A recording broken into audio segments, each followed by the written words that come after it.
And that concludes questions for oral answer. Would some honourable member care to move that the House takes note of miscellaneous business? Speaker, I so move. Andrew Little. Thank you, Mr Speaker. Well, Mr Speaker, all New Zealand has now seen that we've been drawn into the grubby, sordid world of international tax evasion. And what's worse is we have a Prime Minister and a government that just doesn't care. Doesn't care about the damage it's doing to our reputation, doesn't care about the fact that it's not going to help us stand on the world stage and ask the rest of the world to get the multinational corporates who aren't paying their fair share of tax here to do so. John Key has lost touch with what New Zealanders expect of a responsible Prime Minister. A government that actually stands with New Zealand and for New Zealanders. Because what we've got is a Prime Minister and a government that is just about duck shoving and butt covering for the world's mega wealthy to get wealthier and wealthier, and for inequality to grow and get worse. What New Zealanders want is a government that is on the side of hard-working New Zealanders who just have few simple ambitions and aspirations. The idea that they can get the health care that they need when they need it. Not a government that runs down the health service to the tune of $1.7 billion and sees the nation's elderly getting sicker and worse and in greater pain before they can get their treatment. That's what this government represents. What New Zealanders want is a government to support New Zealanders to know that the schools that they send their kids to or their grandkids to has got the support and the teachers and the facilities to do the job of helping their kids to be successful. Because that's not what we've got at the moment. We have a government that's running down our education system, putting more of the cost onto parents and families and running down the successful achievements of our schools. Now we are performing even worse in literacy and numeracy and many other areas. That's what happens when you have a government whose priority is standing up for the world's mega rich rather than looking after the aspirations of middle New Zealand. And what about New Zealand's regions who are going through a tough time at the moment and who just expect a government to understand that and provide that extra little impetus through decent road funding, through good public and social services, but who are just spending their time running it down?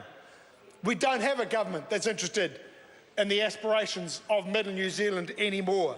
And we should not be surprised that we have a Prime Minister who is not the least bit concerned about us now descending into that grubby world that we are now in of tax-dodging foreign trusts, because the reality is that's what he has wanted for 10 years or more. This is what he said in 2010 when he couldn't get the government's departments, IRD, and the Ministry of Economic Development, as it then was, to get on side with his ambition for this international financial services hub. You see, he was reported as having slammed what he described as bureaucratic pinpricking over his proposed financial services hub. That bureaucratic pinpricking was actually trying to preserve the interests of New Zealand. But he rode roughshod over it, with the help of Bill English, with the help of Jerry Brownlee and Stephen Joyce and the rest of that motley crew over there.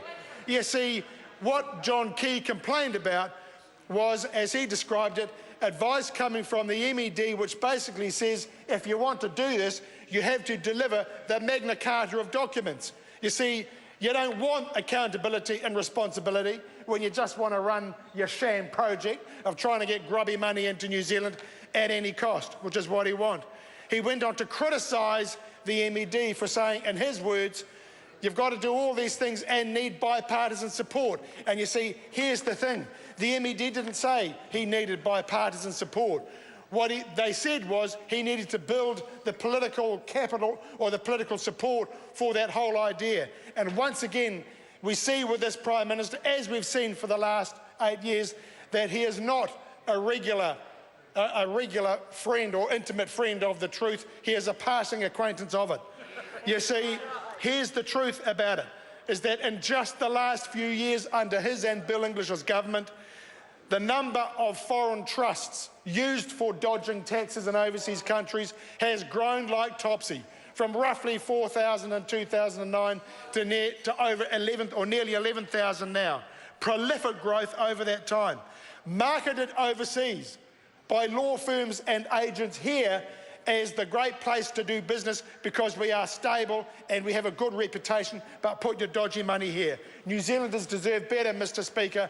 They want a government with honesty and integrity and to look after their things, helping them to get their first home, helping their kids to succeed in a good education system.